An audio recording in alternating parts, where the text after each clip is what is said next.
It's been a decade since I last saw you, old friend. Let's go! Okie dokie. Mario Luigi, a Nintendo franchise that was thought long dead, made its triumphant return last November. Although I am not sure if calling it triumphant is the correct term. I mean, it certainly stood out for one reason or another, that's for sure. We hadn't heard anything new at all from the pair of brothers since Paper Jam, excluding remakes, and that game was controversial, to say the least. So of course, the hype was inevitable after the announcement of their comeback back in June. Can you imagine how grand a new Mario and Luigi game can be outside of a handheld console? Alpha Dream might not be steering the game, but after the bankruptcy, many of its developers moved on to acquire, and they are one of the companies that made the game possible. Sure, the game had a rocky start, even before release, but I'm sure it was nothing to worry about. Many hours later. Oh god. This is both a very bad game and a very good game. I swear to God, Mario and Luigi Brothership has to be a social experiment. I am simply convinced that has to be the case. The sheer amount of flaws in this game card is baffling, and yet it still has so many strengths, even if they only get a chance at the spotlight at the endgame. I had never played a game whose first half felt so different from the second half, and I am not referring to unlockable gameplay mechanics, discoverable landmarks, or anything of the sort. This game's first half is easily the most boring 20 hours I've had to put myself through, but the latter 20 hours really pick up the pace, especially the closer you get to finishing the game. Now then, does this mean that Brothership is worth buying? Maybe? The flaws can easily outshine the pros, but the opposite can also happen, depending on the person. So then, why don't we take a deep dive and see what this work has to offer, shall we?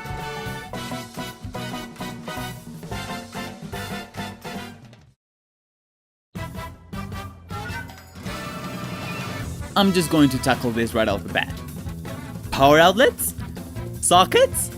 Really? In case you're unaware, Brothership's main theme is connections, bonds you create with others and their importance. Now, in what world, in what plane of existence does one hear that and automatically makes a connection with plugs? Plugs! I cannot with this. Like, the game's main mission is to connect drifting islands to this main one, the ship shape. I get the idea behind needing to plug the islands with each other. Makes sense.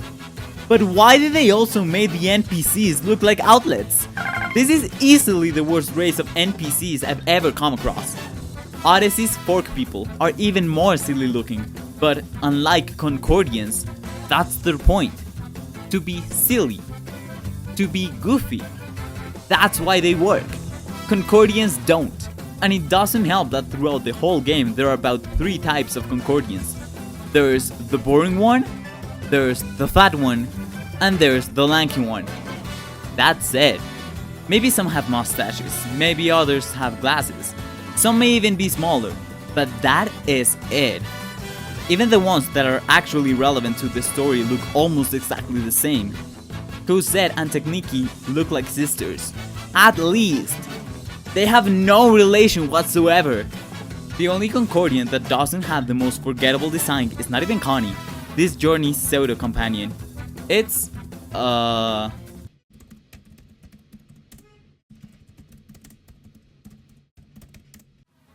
Daphne, a character that appears 30 hours into the game. Oh, and don't even get me started with the pig. Oh, the pig! I hate Snoutlet. From all the Mario and Luigi companions, this mix between a power outlet and a piggy bank has to be the worst. He's unbelievably obnoxious. This character has one single trait, and he wastes no time shoving it down your throat. He doesn't like being called a pig. Even if he is not being called a pig, he will insist on this, because it is the one thing he knows how to do, aside from hand-holding you through the entire game. Getting into mid-game territory, when Starlo appeared, I was practically begging her to kick Snowlet out of the screen and take his place as guide. Oh, and speaking of sidekicks... Oh, my poor boy Luigi. What have they done to you? As I've stated several times now, this game makes a lot of mistakes. But there is a single thing it does that can actually be categorized as a sin. They made a sidekick out of Luigi. They took one of the co-protagonists of the franchise and downgraded him to a sidekick for no apparent reason too.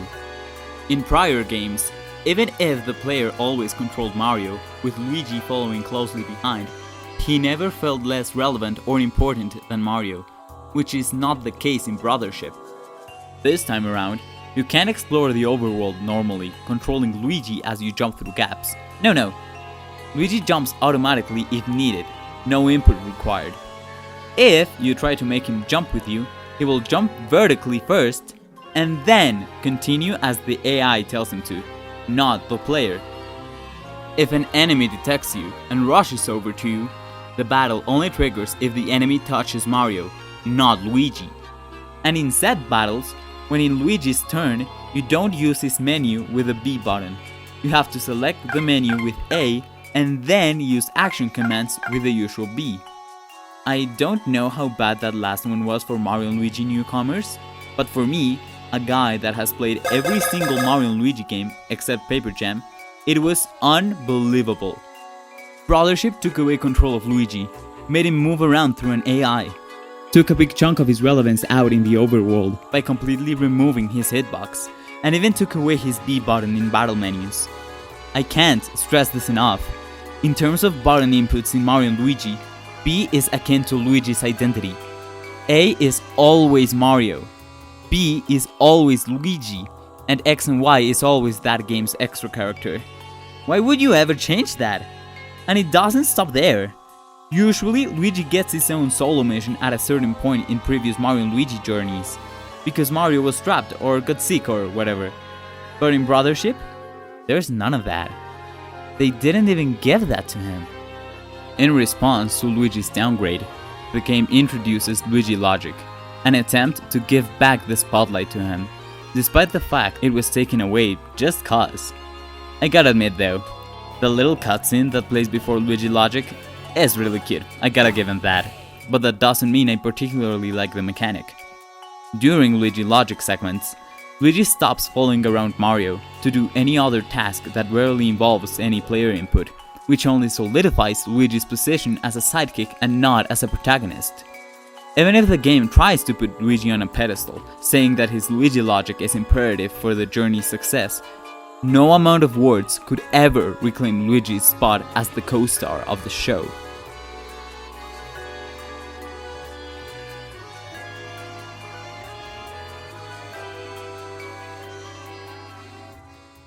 Oh hey, and by the way, if you're liking the video this far, why not subscribe?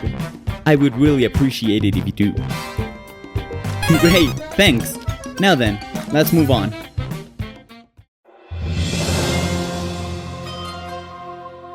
Concordia, a land all about connections and bonds, was ravaged after the Unitree was destroyed by Socket.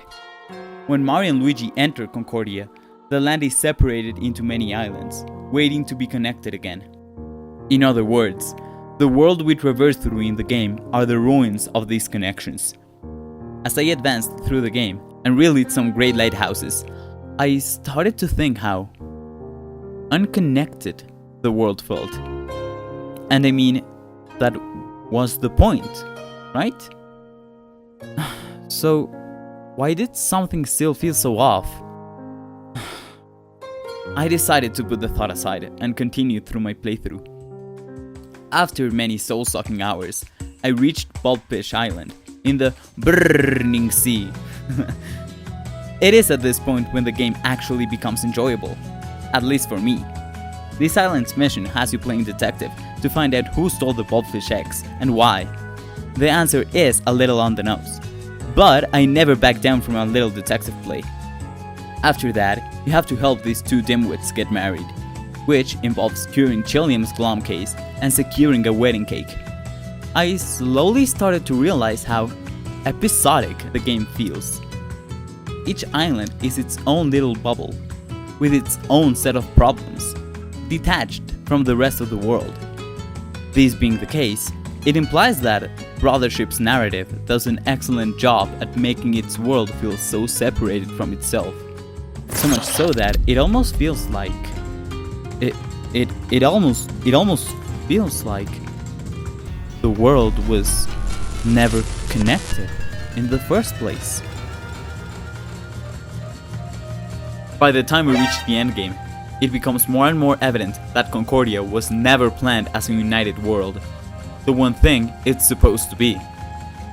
There are only 3 islands in the whole world that actually feel somewhat related to each other, those being Scorching and Sleeping Light, sharing a connection through heat freeze. Floral Island is its own world, as is All Sand or Lottacoins. This is especially notable when computing Way Away Island into the equation. We know this island was an island even before Socket arrived, hence the name. But tell me, does Offendon Island feel more closely linked to Concordia than Way Away? No, it does not. No island, aside from these 3, feel linked at all to another one. Now, that is not necessarily and strictly something bad, even if it means that Brothership is an absolute world-building mess. As I said, the game is filled with an episodic feel to it, and it is quite enjoyable. At a certain moment, you are saving toads from deadly bone sharks. The next, you are clubbing at the jellyfish hole. It is so strange how, despite the game going against its own theme, the result is somehow enjoyable. And again, this is still a heavy flaw, but I gotta give credit where it's due.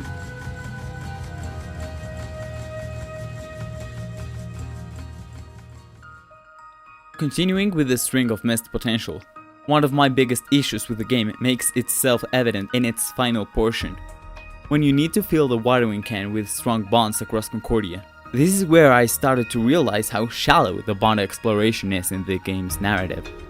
The 7 main bonds of the game are, first of all, Mario Luigi's Brothership, the strongest in the game. So much so that they didn't even consider using it to fill the watering can, but okay. There's also Chilliam's and Bernadette's bond of love, easily the most memorable of the bunch, alongside Bowser Jr.'s and Buddy's friendship. We also have Wilma's family bond, which is a little bit redundant with Mario and Luigi's fraternal bond, but we'll let it slide. After that, we have a bond that doesn't feel as standard as the previous ones, Connie and Cosette's mentor and pupil bond. It was hinted at throughout the whole game, and I think it really works out. Next is Diode and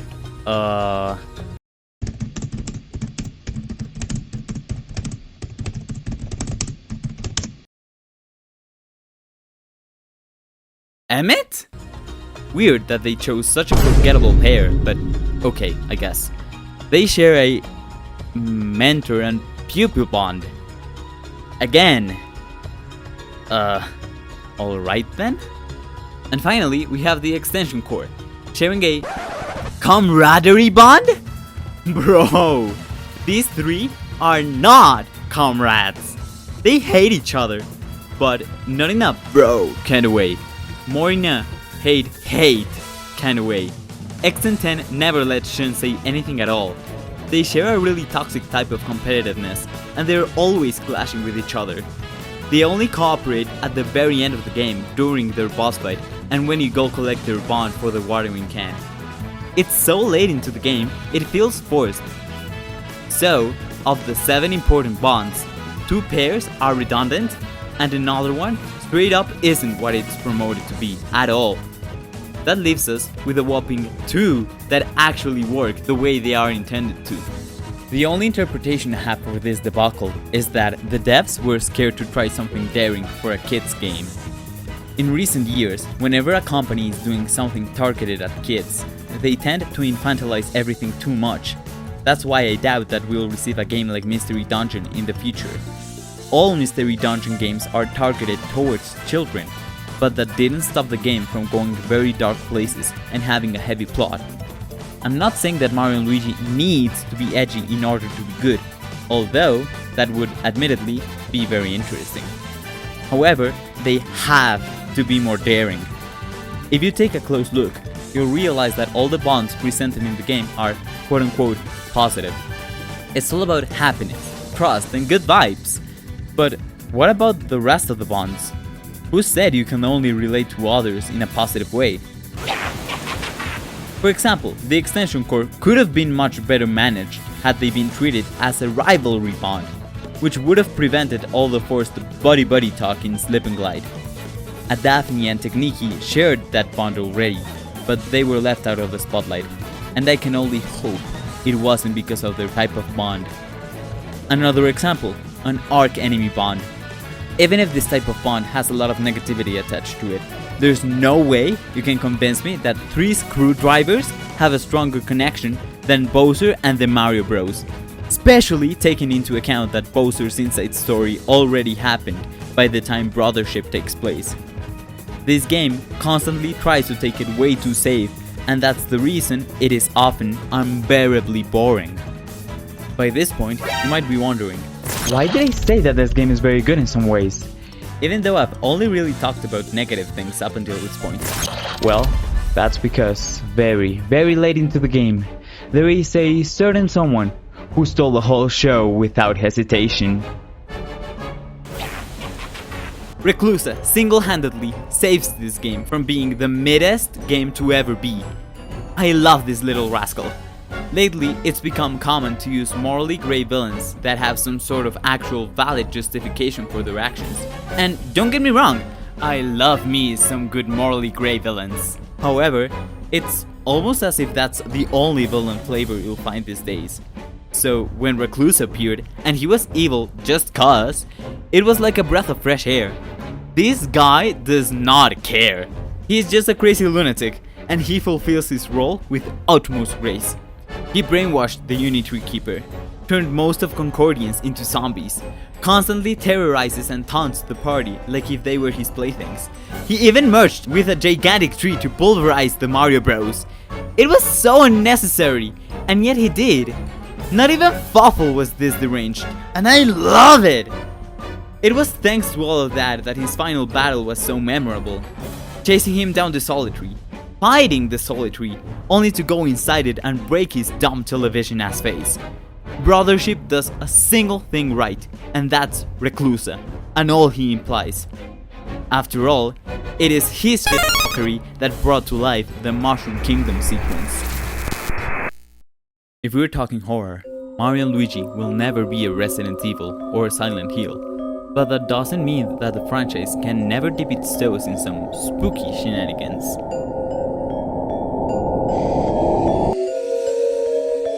As you leave Connie to take care of Cosette right before the final battle, the two brothers head off screen, only to find themselves back in the Mushroom Kingdom.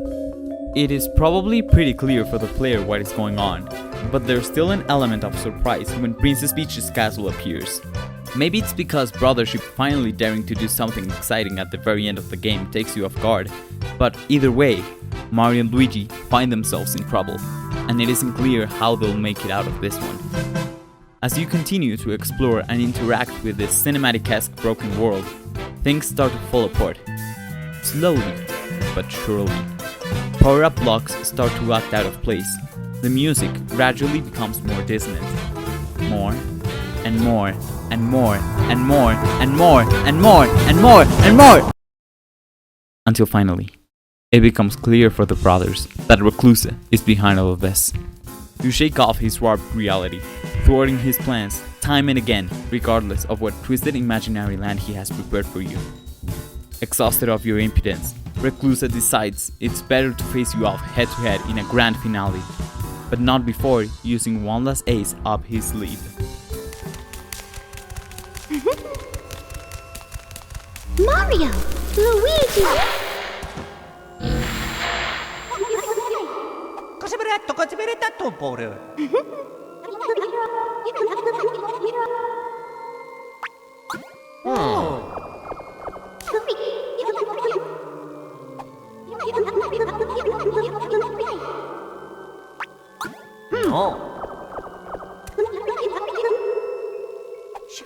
소문이 듣주었었다.